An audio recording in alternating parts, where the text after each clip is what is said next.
Hello दोस्तों, आज हम आपके लिए लेकर आए हैं कहानी का दूसरा भाग। तो चलिए आगे की कहानी शुरू करते हैं। अरे क्या हुआ? आप रो क्यों रही है? कोई परेशानी है? किसी मुसीबत में है आप? कोई मदद चाहिए? नीव ने जरा चिंतित होते हुए पूछा, लेकिन वो इतना जोर से सिसक रही थी कि कुछ बोल नहीं पा रही थी। तभी उसकी नज़र अदिति के कंधे पर गई, जहाँ कुर्ती हल्की फट चुकी थी। हल्का सा कंधा दिख रहा था, शायद खिड़की से कूदते समय फट गई थी। देखते ही नीव ने झट से अपना शर्ट निकाला और उसके ऊपर डाल दिया। तभी उसकी नज़र बाहों और कोहनी पर लगे छोटे-छोटे घाव पर गई। उसने घबराकर पूछा, आपको ये चोटें कैसे आई? ये छोटे-छोटे घाव कैसे लग गए? कोई एक्सीडेंट हुआ क्या? उसने फिर कुछ जवाब नहीं दिया, अभी भी सर झुकाकर रो रही थी। नीव उसके कंधे पर हाथ रखकर तसल्ली देना चाहा, लेकिन फिर अपना हाथ पीछे हटा लिया और कहा, देखिए आप रोना बंद कर दीजिए, आइए मेरे पीछे। बोलकर नीव आगे बढ़ गया, लेकिन अदिति वहीं खड़ी रह गई। अरे आप घबराइए मत, मुझे नहीं बताना चाहती तो ठीक है, मत बताइए। चलिए मैं अभी नीति को उठा देता हूँ। तब उसने इधर-उधर देखा और उसके पीछे चल दी, लेकिन पैर में चोट लगने की वजह से अभी भी दर्द हो रहा था। पर उसने दर्द बर्दाश्त किया और चुपचाप चलने लगी। तभी नीव पीछे मुड़कर देखा और उसे इस तरह चलते देख बोला, पैर में भी चोट लगी है? अदिति ने जब कुछ जवाब नहीं दिया तो उसने उसका कंधा थाम लिया। चलिए आराम से आइए। उसके कंधे थामने से अदिति जरा सकपका गई। उसका हाथ हटाते हुए बोली, नहीं आप छोड़ दीजिए, मैं बिल्कुल ठीक हूँ। नहीं, आप बिल्कुल ठीक नहीं हैं, मैं नहीं छोड़ रहा, चलिए आइए। और अपने कमरे में ले जाने लगा तो अदिति चौंक गई। एक सेकंड, आपने तो कहा था कि नीति को उठा देता हूँ, तो फिर अपने कमरे में क्यों लेकर जा रहे हैं? उसके आगे आवाज में डर और घबराहट साफ दिख रही थी। आधी रात से ज्यादा हो गई है, सब सो चुके होंगे। अभी नीति को अचानक आवाज दूंगा, उठाऊंगा तो वो चौंक जाएगी, सब घबरा जाएंगे, परेशान हो जाएंगे। इसीलिए आप आराम से बैठिए, मैं नीति को बुलाकर लाता हूँ। और जाकर चेयर पर बिठा दिया, फिर जग से एक गिलास पानी निकालकर उसकी तरफ बढ़ा दिया। कब से लगातार रो रही और भाग रही अदिति को प्यास बहुत जोरों से लगी थी। उसने एक सांस में पूरा पानी गटक लिया। Thank you so much, it's okay. पर आपको कैसी परेशानी है? किसी मुसीबत में है? आपको देखकर लग रहा है शायद आप किसी बड़ी परेशानी में है। क्या हुआ? चाचा चाची ने कुछ कहा या कोई और बात है? आप कहाँ जा रही थी? घर छोड़कर कहाँ जा रही थी? या किसी काम से जा रही थी? इतनी घबराई हुई क्यों हैं आप? नहीं नहीं, ऐसी कोई बात नहीं है, उसने हकलाते हुए कहा। उसे घर से भागने के साथ साथ अब इस बात की भी थोड़ी घबराहट हो रही थी कि इतनी देर रात गए वो अकेले एक लड़के के कमरे में थी। ठीक है, आप मुझे नहीं बताना चाहते तो मत बताइए, मैं अभी नीति को उठा देता हूँ। जो परेशानी उसे बता दीजिए, या नहीं तो उसके कमरे में चले जाइए, बातें कर लीजिए। वो उसके घाव पर ऑइंटमेंट भी लगा देगी और मरहम पट्टी भी कर देगी। बोलकर वो उठा और अदिति ने कुछ सोचा, फिर जरा हकलाते हुए बोली, नहीं नहीं, उसे उठाने की जरूरत नहीं, मेरा मतलब मैं यहाँ से चली जाऊंगी। आप इतनी रात गए, उसे परेशान मत करिए। उसे घबराहट हो रही थी कि इस समय अगर नीति को उठाने गए तो शायद घर में सबको पता चल जाएगा और हो सकता हंगामा हो जाए। वैसे भी नीति की माँ जरा सख्त स्वभाव की महिला है। आप क्यों घबरा रही है? मैंने नीति को जगा देता हूँ। देर रात हो गई, बेवजह परेशान हो जाएगी, मत उठाइए। बेवजह कहाँ, वजह तो है, तो भी मत जगाइए। लेकिन आप मुझे नहीं बता रही है और नीति को भी जगाने से मना कर रही है। ऐसे में हम कैसे आपकी परेशानी समझेंगे, कैसे मदद कर पाएंगे? वो हमने घर छोड़ दिया है क्या? पर क्यों छोड़ दिया घर आपने? इतनी रात गए अकेली कहाँ जा रही थी? चाचा चाची मेरी शादी जबरदस्ती एक अधेड़ इंसान से करवा रहे हैं। हाँ हाँ, वो मुझे पता है। इतना ही नहीं, उन्होंने मेरी शादी नहीं सौदा कर दिया। शादी के बदले 5 लाख रुपए। मैंने शादी से इनकार किया पर वो जबरदस्ती कर रहे हैं, मान नहीं रहे, इसीलिए मैं घर छोड़ दिया। और ये यहाँ चोट कहाँ लगी? उन्होंने मारा आपको? बोलते हुए नीव की तोरियां चिढ़ गई। अदिति को इस हालत में देखकर उसे बहुत तकलीफ हो रही थी। नहीं नहीं, हाँ मतलब मारा तो था, 1-2 थप्पड़, पर उन्होंने मुझे कमरे में बंद कर दिया, तब मैं खिड़की से कूद गई और तभी ये चोटें आ गई।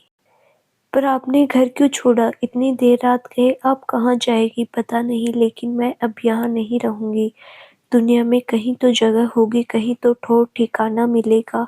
मैं कहीं भी नौकरी करके या मज़दूरी करके कैसे भी रह लूँगी, पर अब और इस परिवार में नहीं रहूँगी। नींव मन में सोचा, जितना आसान है कहना रहना आसान कहाँ है, ख़ासकर एक लड़की के लिए दुनिया इतनी भली कहाँ है।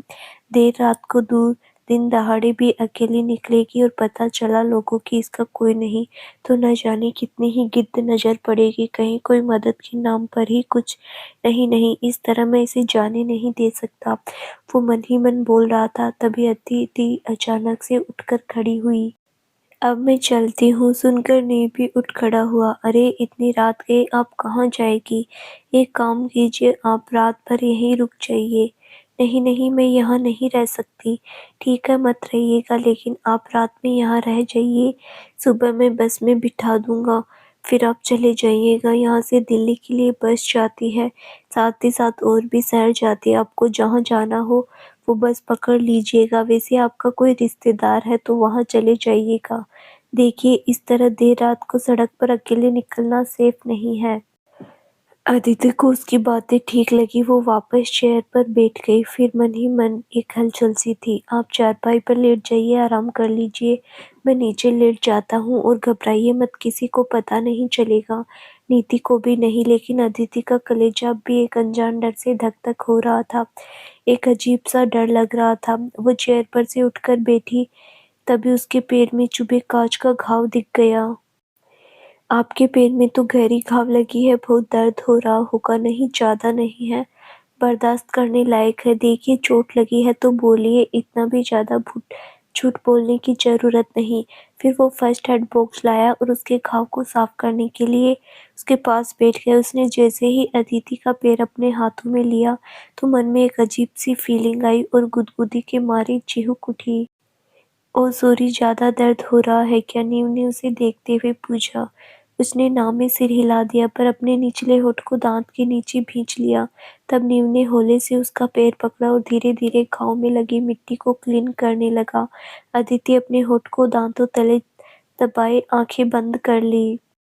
अदिति को इस तरह तकलीफ में देखकर नीव के दिल में एक हुक सी उठ रही थी। जी कर रहा था किसी भी तरह उसका सारा दुख हर लूं। वैसे भी जिसे हम पसंद करते हैं, प्रेम करते हैं, जो अपना होता है, उसे एक छोटी सी तकलीफ में भी कहाँ देख पाते हैं, जी जान लगा देते हैं उसे उस तकलीफ से उबारने के लिए। वो अभी अभी नीव कर रहा था। वो मन ही मन अदिति को बहुत पसंद करता था, पर किसी से नहीं कहा। अब तक तो वो अपने करियर पर फोकस कर रहा था, और अदिति के परिवार का माहौल भी ऐसा था कि अगर पता चल जाता तो छोटी सी बात का बवंडर होते देर नहीं लगती, इसीलिए चुप ही रहा। मरहम पट्टी करते-करते वो बीच में एक नज़र उठाकर देखा तो अदिति अभी भी उसी तरह आंखें बंद की थी। उसे देखकर दिल कचोट रहा था। जी में आया अभी कसकर बाहों में भर उसे खूब तसल्ली दिलाऊं, अपने गले से लगाकर सुकून का, अपनापन का एहसास करवा दूं, कह दूं कि तुम्हें यहाँ से कहीं जाने की ज़रूरत नहीं। पर वो चाहकर भी ऐसा नहीं कर सकता था। हो गया। अदिति की धीमी आवाज़ कानों में पड़ी तो नीव अपनी सोच से बाहर आया। जी, हो गया। ऑइंटमेंट लगाकर मरहम पट्टी कर दिया है। ये ऑइंटमेंट लीजिए और बाकी की चोट पर आप खुद लगा लीजिए। फिर फर्स्ट एड बॉक्स में से एक पेन किलर दे दिया, इसे खा लीजिए, आपको जल्दी आराम मिलेगा। अदिति ने दवाई ली और पानी के लिए उठने लगी तो नीव ने मना कर दिया। आप बैठिए, मैं देता हूँ। और उसने दवाई ले ली। थोड़ी देर बाद उसे दर्द में काफ़ी राहत मिली। लगातार रोने और भागने की वजह से थक गई थी। अब जब दर्द से राहत मिली तो उसे नींद आने लगी। वो बार-बार झपकी लेने लगी। तब नीव ने उसे अपना ब्लैंकेट देते हुए कहा, आप यहाँ खाट पर लेट जाइए, मैं नीचे फर्श पर आराम कर लेता हूँ। वो इनकार करने लगी, लेकिन नीव ने फिर कहा तो वो चारपाई पर लेट गई और कंबल ओढ़ लिया और नीव फर्श पर बैठकर पढ़ाई करने लगा। कुछ देर बाद उसे एहसास हुआ शायद लाइट ऑन रहेगी तो ठीक से नहीं सो पाएगी। उठकर लाइट ऑफ कर दिया। जब तक वो डिम लाइट ऑन करता तब तक अदिति चौंक कर उठ बैठी। आपने लाइट क्यों बंद कर दी? तब तक उसने डिम लाइट ऑन कर दिया ताकि आप सुकून से सो सके। और घबराइए मत, भरोसा रखिए, आप यहाँ सुरक्षित हैं। तब अदिति फिर से लेट गई और नीव नीचे फर्श पर चटाई बिछाकर लेट गया। अभी उसकी आंख लग रही थी, तभी याद आया कि डोर तो खुला है, अचानक कोई अंदर आ गया तो। तब वो सफाई देगा, तब तक तो बवाल मच जाएगा। नहीं, दरवाज़ा अंदर से बंद कर देता हूँ। वो उठा और दरवाज़े की चटकनी बंद करने लगा। तभी अदिति की आँख एक बार फिर खुल गई। आप अंदर से दरवाज़ा क्यों बंद कर रहे हैं? नीव वहीं रुक गया। उसने तो सोचा ही नहीं शायद उसके इस हरकत से अदिति गलत सोच लेगी। देखिए, घबराइए मत, मैंने कहा ना आप यहाँ सुरक्षित है। मतलब सुरक्षित है, कहीं कोई कमरे में आ ना जाए, बस इसीलिए मैं अंदर से दरवाज़ा बंद कर रहा हूँ। आप आराम से सो जाइए। अगर आपको यकीन नहीं हो रहा तो मैं बाहर चला जाता हूँ। ठीक है, समझ गई, लेकिन आप अंदर ही रहिए। कहीं बाहर गए और किसी ने आपको देख लिया तो फिर अनेकों सवाल करेंगे। तब नीव दरवाज़ा बंद किया और वापस चटाई पर लेट गया। एक बार नज़रें उठाकर अदिति की तरफ देखा तो उसका घबराया हुआ, डरा हुआ चेहरा देखकर एक बार फिर जी में आया कि उसे कसकर बाहों में भर लूँ, खूब तसल्ली दिलाऊँ, कह दूँ कि तुम अकेली नहीं हो, मैं हूँ तुम्हारे साथ। दुनिया में भले ही कोई नहीं है तुम्हारा, लेकिन मैं हूँ। मेरे रहते तुम्हें डरने की ज़रूरत नहीं। पर वो ऐसा नहीं किया। उचित समय भी नहीं था शायद। वही उसे गलत समझ लेती तो मन ही मन सोचकर रह गया। वहीं अदिति भी सोच रही थी, कितना अच्छा इंसान है, जी तो कर रहा है कसकर गले लग जाऊं और खूब रोऊं, रोकर मन का भड़ास, दिल का दर्द, अपना सारा दुख निकाल दूं। लेकिन नहीं, मैं ऐसा नहीं कर सकती। तभी दोनों ने एक दूसरे की तरफ देखा। नजरें मिलते ही दोनों असहज हो गए। अदिति ने तुरंत अपने ऊपर तक कंबल खींच लिया तो नीव ने भी करवटें बदल ली और कुछ ही देर में दोनों गहरी नींद के आगोश में चले गए। संयोगवश तभी नीव के पापा की आंख खुल गई। जब कुछ देर तक दोबारा नींद नहीं आई तो कमरे से बाहर निकल गए। जाकर देखूं नीव पढ़ाई कर रहा है या मोबाइल पर दोस्तों के साथ ऑनलाइन तो नहीं है। इसीलिए कमरे से बाहर निकलकर नीव के कमरे तक आए, लेकिन कमरे की लाइट बंद देखा तो जरा चौंक गए। आज वो इतनी जल्दी लाइट बंद कर दी, सो गया क्या? पर इतनी जल्दी आज कैसे सो गया? वो काफ़ी देर तक रात में पढ़ाई करता है। क्या हुआ, कहीं तबीयत तो नहीं खराब हो गई उसकी? वो शायद, मन में बोलकर वो दरवाज़ा खोलने लगे, लेकिन ये क्या? दरवाज़ा तो अंदर से बंद है। क्या हुआ? रोज़ तो ये दरवाज़ा खुला रहता है, आज क्यों बंद कर लिया? कहीं किसी परेशानी में तो नहीं? उन्होंने तुरंत दरवाजे पर नॉक किया। नीव, नीव बेटे, क्या हुआ? दरवाज़ा खोलो बेटा। गहरी नींद में सो रहा है क्या नीव? आँख तो नहीं खुली? लेकिन अदिति की आंखें खुल गई। झट से उठकर बैठी। वो बुरी तरह घबरा गई और नीव को जगाने लगी। उठिए ना, कोई दरवाजे पर है, शायद आपके पापा। उठिए, आपको आवाज लगा रहे हैं। पर नीव की आंख नहीं खुली। तभी उन्होंने दरवाजे पर धक्का देने के साथ फिर आवाज लगाई।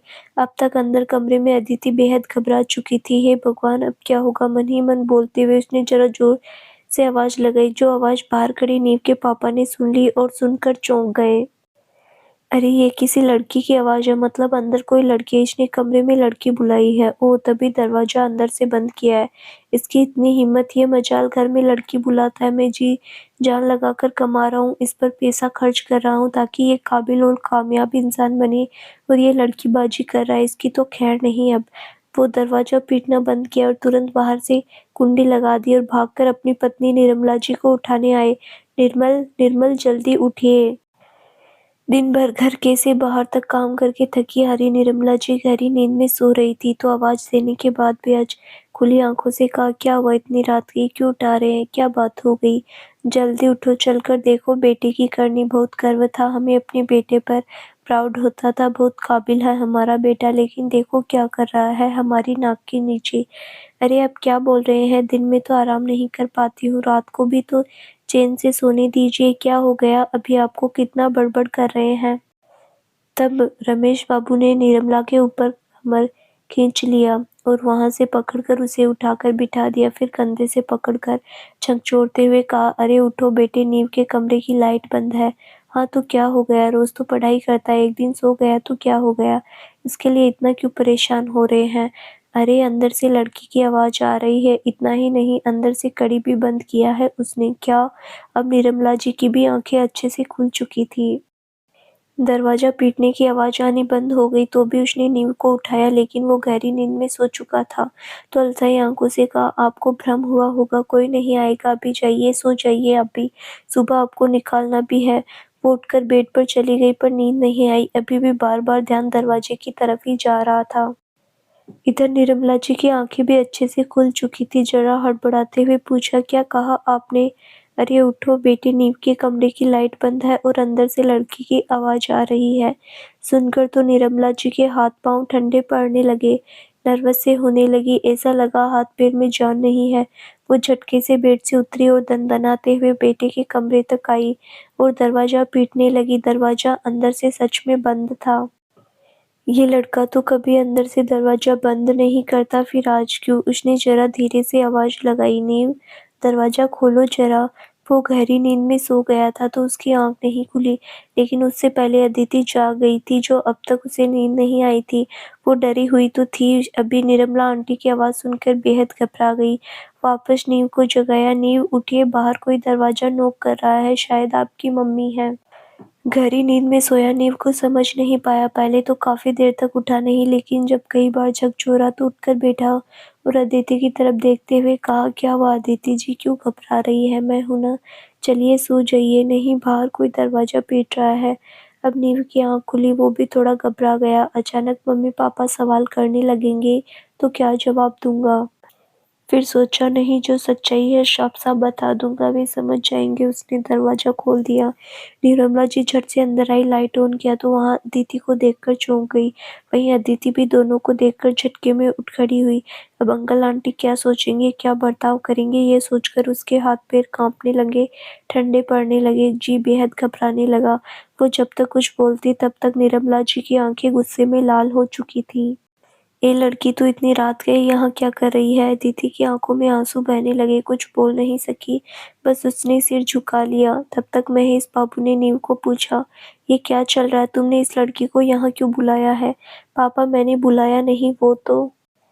अभी बात पूरी करता उससे पहले ही रमेश बाबू ने 2-3 झापड़ नीव को रशीद दिए। तभी नीव अवाक रह गया, उसे इस बात का जरा भी अंदाजा नहीं था। तेरी इतनी हिम्मत, हम सबके रहते हुए घर में लड़की बुला लिया, ऐसी हरकतें करते हुए शर्म नहीं आई? एक बार भी नहीं सोचा एक जवान बहन है घर में और उसी की सहेली के साथ ऐसी हरकत कर रहा है? छी! पर आप उसे क्या कर रहे हैं, क्यों कर रहे हैं? इस लड़की को जरा भी शर्म नहीं है क्या? इसके माँ बाप मर गए, चाचा चाची इसको पाल रहे हैं, तो उसकी इज्जत का मान सम्मान रखना चाहिए कि नहीं? इस तरह उनकी पगड़ी उछालते हुए इसे शर्म नहीं आई? और इसकी शादी की बात तो चल रही है, फिर ऐसी हरकतें करते हुए शर्म नहीं आ रही है?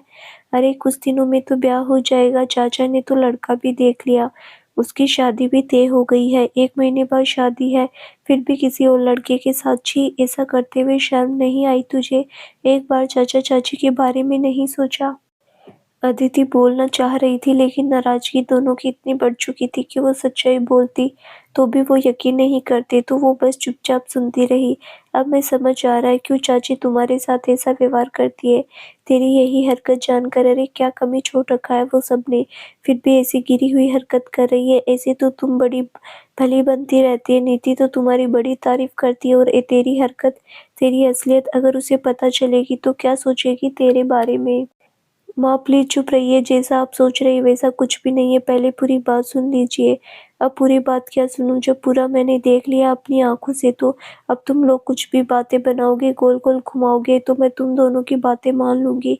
अब मैं कोई बात नहीं सुनूंगी, चलो इसके चाचा को फोन लगाओ। नहीं नहीं आंटी, प्लीज ऐसा मत कीजिए, आप पहले मेरी बात पूरी सुन लीजिए। अरे क्या बातें सुनो और क्यों? अरे वो सभी घबरा रहे होंगे, परेशान हो रहे होंगे, एक जवान लड़की घर से गायब है। चलो इससे पहले कि बात ज़्यादा बढ़े आगे फ़ोन बढ़ो। मेरे पास फ़ोन नहीं है। अच्छा तो घर में फ़ोन छोड़ कर आई है ताकि कोई कॉल ना करे, पता ना लगे? नहीं, उन्होंने मेरा फ़ोन छीन लिया। बहुत अच्छा किया, ऐसी गिरी हुई हरकत करेगी तो फ़ोन छीन लेंगे ही ना, गार्जियन क्यों फ़ोन देंगे? ए नीव, चल फ़ोन लगा इसके चाचा को। मम्मी आप जिनको फ़ोन लगाना होगा लगा लीजिएगा, पहले इसकी बात तो सुन लीजिए। मुझे कुछ नहीं सुनना, चल चुपचाप फ़ोन लगा। पर मम्मी मेरे पास इसके चाचा का नंबर नहीं है, सब बहानेबाजी है, रमेश जी ने गुस्से में कहा। रुकिए, मैं अभी नीति को उठाकर लाती हूँ, उसके पास ज़रूर नंबर होगा। निर्मला जी कमरे में झटके से बाहर निकली, वो नीति को उठाने चली गई। इधर अदिति भी खूब रो रही थी, नीव भी परेशान था। वो बार-बार अपने माँ-बाप को समझाने की, पूरी बात बताने की कोशिश कर रहे थे, पर दोनों में से कोई भी समझने सुनने को तैयार नहीं थे। इधर कुछ ही देर में निर्मला जी नीति को लेकर आ गई। नीति अदिति को इतनी रात गए देखी तो चौंक गई। अदिति तुम यहाँ, क्या हुआ, कुछ परेशानी है क्या? निर्मला जी ने डाँट खींचते हुए कहा, अरे कोई परेशानी नहीं है, ये लड़की तुम्हारे भाई के साथ इस कमरे में थी। मुझे तू बोलती है शर्म आ रही है तो चल इसके चाचा-चाची को फ़ोन लगा, ले जाएँगे इसे यहाँ से, इससे पहले कि अगल-बगल किसी को पता चले, उनके साथ हमारी भी बदनामी हो, जल्दी से निकालो इसे यहाँ से। अदिति फुट-फुट कर रोने लगी। नीति प्लीज़ रुक जाओ, पहले मेरी पूरी बात तो सुन लो। अच्छा ठीक, बोल क्या हुआ? अरे तू उसकी बातें क्यों सुन रही, जल्दी से फ़ोन लगा, मैंने कहा ना। निर्मला जी ने आंखें तरेरते हुए कहा, अरे मम्मी फ़ोन लगाना ना लेकिन इसकी पूरी बात तो सुनो, क्या परेशानी है?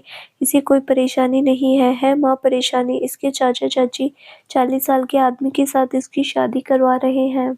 सुनकर पहले दोनों चौंक गए, फिर बोले, तो ये इसके चाचा चाची की परेशानी है, हम क्यों भुगते? हो सकता है इसी सिलसिले में कुछ बात कर रही हो, चलो बताओ अदिति क्या बात है? परंतु निर्मला जी तैयार नहीं होती है। अब की बार नीति बेहद आग्रह से बोली, माँ ये क्या कहना चाहती है, पहले हम उसकी बातें सुन लेते हैं। और मैंने कहा नहीं सुननी इसकी बातें। आधी रात गई जो अपना घर छोड़कर किसी गैर के घर में बैठी हो, गैर मर्द के साथ पकड़ी गई हो, वो क्या सच बोलेगी? मम्मी ये बिना जाने और सोचे समझे क्या बोल रही है? अरे इस पर नहीं, कम से कम अपने बेटे पर तो भरोसा कीजिए। आपको मुझ पर भी भरोसा नहीं? नीव ने जरा ऊंची आवाज में कहा तो रमेश जी बाबू ने डपट दिया, आवाज नीचे। तुम्हारी माँ कुछ गलत नहीं कह रही है। अरे भला ऐसी लड़की से हम सच बोलने की उम्मीद क्यों करें? अदिति की आंखें भर आई। आंटी प्लीज ऐसा मत बोलिए, आप जैसा सोच रही है वैसा कुछ नहीं है। नीति सही कह रही है, मेरे चाचा चाची मेरी शादी एक अधेड़ इंसान से करवा रहे हैं। इतना ही नहीं, उसके बदले उन्होंने 5 लाख रुपए भी लिए हैं। सुनकर दोनों पति पत्नी चौंक गए। ये तुम्हें किसने कहा? मैंने सुन लिया दोनों को बात करते हुए। और तुम्हें किसने कहा कि लड़का 40 साल का है? तुमने देखा क्या? मिली हो? नहीं तो फिर कैसे पता चला? हमने पता किया है, नीव ने कहा तो दोनों पति पत्नी चौंक गए। हाँ माँ, ये बिल्कुल सही कह रही है, मैंने खुद दिल्ली जाकर पता किया है। तू कब गया था पता करने और किसके कहने पर? दोनों पति पत्नी एक साथ बोले, 2 दिन पहले। लेकिन तुमने तो कहा दोस्तों के साथ घूमने जा रहा हूँ। हाँ पर मैं घूमने नहीं गया था, नीति के कहने पर उस लड़के के बारे में पता करने गया था। निर्मला जी ने बेटी की तरफ आंखें तरेर कर देखा, तो तुम इतनी बड़ी हो गई, बिना मुझे बताए निर्णय लेने लगी। अरे ये उनकी समस्या है, तुम्हें क्या जरूरत है बीच में पड़ने की? वैसे तुम्हें कैसे पता चला? माँ, क्योंकि अदिति की शादी एक बार में ही फाइनल हो गई और परिवार को बहुत अमीर बताया, फिर ना कोई दान दहेज ना कोई डिमांड, और तो और लड़का लड़की से मिलने की बात भी नहीं की। भला आजकल के जमाने में ऐसा कहाँ होता है कि लड़का बिना लड़की से मिले ही शादी फाइनल कर दे। तभी मुझे थोड़ा डाउट हो गया। मैंने जब लड़के का फोटो देखा तो वो काफ़ी उम्र-दराज लगा, ऐसा लगा मानो ये चेहरा जाना-पहचाना है। तब मैंने भी भाई को कहा पता लगाने के लिए। सुनकर तो निर्मला जी का माथा गर्म हो गया। आदित्य को घूरते हुए बोली, क्यों रे, अगर तेरे चाचा चाची तुम्हारे साथ गलत कर रहे हैं तो तुम्हें अपने घर में बात करनी चाहिए। हमारे बच्चों को बीच में क्यों ला रही है, क्यों फंसा रही है अपने और अपने परिवार के साथ? क्यों हमें भी बदनाम करने पर तुली है? अदिति नाव में सिर हिलाने लगी। हाँ माँ, इसने कुछ नहीं कहा। मैंने ही कहा भाई को जाने के लिए, पता करने के लिए। इसे तो पता भी नहीं था कि हम इसके ससुराल वालों के बारे में पता लगा रहे हैं। सुनकर निर्मला जी ने माथा पीट लिया। तभी रमेश बाबू बोले, ठीक है चलो दिखाओ तो फोटो। तब नीति ने अपना मोबाइल से फोटो दिखाया। देखकर सभी चौंक गए और निर्मला जी कुछ ज्यादा चौंक गई। अरे ये तो तुम्हारी पटना वाली बुआ का कोई रिश्तेदार है, उनकी पत्नी कुछ साल पहले गुजर गई है। अच्छा तो इससे तुम्हारी शादी होने जा रही है? अदिति ने हाँ में सिर हिला दिया। आंटी इसीलिए मैंने चाचा चाची को बहुत मना किया, लेकिन वो जबरदस्ती शादी करवाने को तैयार है। अरे मना किया तो उन्होंने मुझे मारा और कहा सीधे सीधे शादी नहीं करूंगी तो कोठी पर बेच दूंगी। इतना सुनना था कि नीव बेहद गुस्से में आ गया। क्या उन्होंने अपने आपको ऐसा कहा? ऐसा कैसे कह सकते हैं आपके चाचा चाची? चलिए अभी के अभी आप पुलिस स्टेशन चलिए, दोनों के खिलाफ कंप्लेंट दर्ज करवाकर उन दोनों की अकल ठिकाने लगाते हैं। अरे डरिए मत, कोई आपके साथ जाए ना जाए मैं चलूंगा, मैं आपका साथ दूंगा। बेटी का गुस्सा उस लड़की के लिए फिक्र देखकर दोनों पति पत्नी आंखें फाड़कर देखने लगे। ए चुप कर, बहुत बोल रहा है, हम इधर खड़े हैं ना, हम बात कर रहे हैं ना, तो मुंह बंद रखो अपना और जाओ यहाँ से। लेकिन नीव वहां से हिला तक नहीं। और जब मैंने इस शादी का विरोध किया तो उन्होंने मुझे कमरे में बंद कर दिया, इसीलिए मैं घर छोड़कर भाग रही थी। तभी इन्होंने देख लिया और हमें ले आए। ये नीति को उठाने जा रहे थे पर मैंने ही मना कर दिया कि घर वाले परेशान हो जाएंगे। मैं सुबह सबके जागने से पहले ही यहाँ से चली जाऊँगी। आंटी प्लीज़ परेशान मत होइए, ऐसा कुछ भी मत सोचिए। हाँ माँ, ये बिल्कुल सही कह रही है। तब जाकर निर्मला जी और रमेश बाबू थोड़ा शांत हुए, लेकिन बेटे को देखकर बार-बार माँ का मन आशंकित हो रहा था। देखो तुम्हारे चाचा-चाची तुम्हारे साथ वाक़ई गलत तो कर रहे हैं, पर हम भी तुम्हारी कोई मदद नहीं कर सकते, तो तुम्हें अपने घर में नहीं रुकने दे सकते। अदिति चुपचाप उदास नज़रों से उनकी तरफ देख रही थी। ठीक है, अभी रुक जाओ, लेकिन सुबह 4:30 बजे के आसपास पहली बस खुलती है वहाँ से, तो चुपचाप उसी बस से निकल जाना तुम। अगर तुम्हें घर में नहीं दिखेंगे तो तुम्हारे चाचा-चाची भी ढूँढने लगेंगे। उनका शक सबसे पहले हमारे परिवार पर ही जाएगा। हम तुम्हारी वजह से किसी भी परेशानी में नहीं फँसना चाहते, तो तुम जितना जल्दी हो यहाँ से निकल जाना। जी, जी आंटी। तुम्हारे पास कोई बैग वग़ैरह भी है? नहीं आंटी, कुछ नहीं है। तो ठीक है, मैं नीति के कुछ कपड़े देती हूँ, लेकर यहाँ से निकल जाना। फिर तुरंत नीति के कमरे में गई और वार्डरोब से कपड़े निकालने लगी, तो नीति भी पीछे-पीछे भाग कर आई। मम्मी ये आप क्या कर रही हैं? उसका कोई नहीं है दुनिया में, तो वो कहाँ जाएगी? किसके पास जाएगी? अरे ये तो वो जाने, उसकी समस्या है। घर छोड़ते समय कुछ तो सोच समझ कर निकली होगी ना, उसे कहाँ जाना है मैं कैसे बता सकती हूँ? वो कहाँ जाएगी, किसके पास जाएगी? माँ क्यों ना उसे अपने घर में रख ले। निर्मला जी ने थप्पड़ उठा लिया। मुँह बंद कर, अपना ज़्यादा आगे-आगे बोलने की और कुछ करने की ज़रूरत नहीं। बढ़िया है दूसरों की चिंता करने वाले तुम दोनों भाई-बहन को सब कुछ समय से पूरा होता है ना, इसीलिए इतना दिमाग चलता है। अरे क्या ज़रूरत थी तुम्हें पता करने की? चुपचाप उसके साथ शादी हो जाती तो अपने ससुराल चली जाती। कुछ दिन का रोना-गाना रहता, फिर कुछ समझ जाती, परिस्थिति के अनुसार खुद को ढाल लेती। अरे कुछ नहीं, कम से कम घर में इज़्ज़त से तो रहती। अब इस तरह घर छोड़कर निकल गई तो क्या इज़्ज़त रहेगी इसकी और उसके चाचा-चाची की? माँ अब भी ऐसी बातें कर रही हैं, ऐसा सोच रखती है किसी की ज़िंदगी से ज़्यादा इज़्ज़त की पड़ी है। कैसी बातें, कैसी सोच, मैं क्या गलत बोल रही हूँ? अरे जिस तरह से भागी है, कौन सहारा देगा इसे? अरे किसी ने दिया तो ये क्या ठाट से रह पाएगी, इज़्ज़त से रहेगी? अपना मुँह बंद कर रखो। इस समय मुझसे बहस करने की ज़रूरत नहीं। नीति चुप हो गई और निर्मला जी एक बैग में कुछ कपड़े लेकर अदिति के पास आई। ले नीति के कुछ कपड़े तेरे काम आएंगे, कुछ पैसे रख ले अपने पास, चले जाना जितनी जल्दी हो सके। और फिलहाल नीति को या घर में किसी को भी कॉल मत करना बोलकर उसने तुरंत अपने बेटे की तरफ देखा। जी आंटी, पर आंटी अगर मेरे चाचा चाची पूछे तो प्लीज नहीं बताइएगा, वरना कहीं से भी मुझे ढूंढ निकालेंगे, फिर उसके साथ जबरदस्ती शादी करवा देंगे। हाँ माँ, अदिति सही कह रही है, ठीक है नहीं बताएंगे, अभी जाओ नीति के कमरे में। अब अदिति नीति के कमरे में चली गई। निर्मला जी दोनों पति-पत्नी भी अपने कमरे में चले गए, पर नींद किसी को भी नहीं आई। इधर कमरे में लेटा नीव की आंखों में नींद कोसों दूर भाग चुकी थी। दिमाग में अदिति और उसकी बातें घूम रही थी। आंखों के सामने बार-बार उसका रोता हुआ चेहरा आ रहा था। मन बेचैन हो रहा था। काफ़ी कोशिश करने के बाद भी जब नींद नहीं आई तो मन बेचैन हो गया, तो उठकर खड़ा हो गया, वापस खिड़की के पास आ गया। नीति और अदिति भी बेड पर लेटी थी, पर दोनों कुछ बातें नहीं कर रही थी। अदिति मन ही मन सोच रही थी आगे क्या होगा, कहाँ जाएगी, कुछ समझ नहीं आ रहा था। अदिति मन ही मन सोच रही थी आगे क्या होगा, कहाँ जाएगी। वहीं नीति मन ही मन जुगाड़ लगा रही थी, क्या करूँ अपनी बेस्ट फ्रेंड को मदद करूँ, यहाँ से जाने से रोक लूँ। दोनों ही बड़ी ऊहापोह में थी। कुछ देर बाद नीति को लगा कि अदिति सो गई, तब चुपचाप कमरे से बाहर निकली और मम्मी पापा के कमरे में आई। वो दोनों भी अब तक जगे हुए थे। नीति को देखते ही जरा नाराजगी से बोले, क्या हुआ नीति, क्या बात है, अब क्यों आई हो? माँ अदिति के बारे में सोच रहे हैं, वो कल कहाँ जाएगी, इसकी चिंता तुम्हें क्यों हो रही है? ये तो उसकी मर्जी है, जहाँ जाना होगा वहाँ जाएगी। कुछ तो सोचकर निकली होगी घर से, कोई तो रिश्तेदार अवश्य होंगे, वहाँ चली जाएगी। नहीं तो मामा के घर पर। तुम जाओ अपने कमरे में, अभी ये बात करने का समय नहीं। ऐसे ही टेंशन के मारे नींद नहीं आ रही है। माँ उसका कोई रिश्तेदार कहाँ है, एक मामा का घर है, पर उनसे भी तो रिश्ता कब का टूट चुका है। बचपन में एक दो बार अदिति को लेने आई, तभी बहुत हंगामा हुआ, तब उसके चाचा चाची ने रिश्ता तोड़ लिया, तब से आना जाना बंद है। कोई तो होगा, वहाँ चली जाएगी। मैं आपसे बात कहूँ? हाँ बोलो। नीरू भाई अदिति को पसंद करता है। क्या क्या कहा तुमने? निर्मला जी दोनों पति पत्नी उठकर बैठ गए। भाई अदिति को पसंद करते हैं? हाँ तो मैं बोल रही थी। क्या क्या बोल रही थी? अदिति की शादी भाई से कर देते हैं। वो अपनी बात पूरी करती उससे पहले ही कई झापड़ उसके मुंह पर निर्मला जी ने रसीद कर दिया। नीति रोने लगी, लेकिन रमेश बाबू ने कुछ नहीं कहा। बोलने से पहले एक बार सोचती भी नहीं, अरे उसमें और तुम्हारे भाई में कोई मेल है? पसंद करने का क्या मतलब है? अरे जिस उम्र में दोनों, उसमें तो ऐसी भावनाएं उमड़ना सामान्य बातें हैं। तो इसका मतलब क्या शादी कर लेते हैं? और तुम्हें कैसे पता? किसने कहा? नीव ने कहा क्या?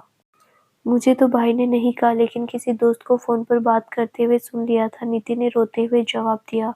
बेटे के हाव भाव देखकर निर्मला जी, दोनों पति पत्नी को पहले ही शक हो रहा था, अभी सच्चाई बाहर आ गई। दोनों ही परेशान होना लाजमी था।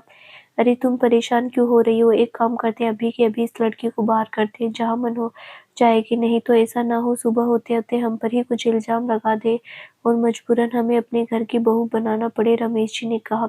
आप बिल्कुल सही कह रहे हैं। बोलते हुए निर्मला जी उठ खड़ी हुई तो नीति ने माँ का हाथ पकड़ लिया। माँ प्लीज अभी मत बाहर निकालो, सुबह सुबह चली जाएगी। मैं उसे जानती हूँ, वो कुछ गलत इल्जाम नहीं लगाएगी। अगर लगाना रहता, कुछ करना होता तो क्या इस तरह घर से निकलने की वजह अपने चाचा चाची के खिलाफ नहीं बोलती? प्लीज अभी उसे कुछ मत कहिए।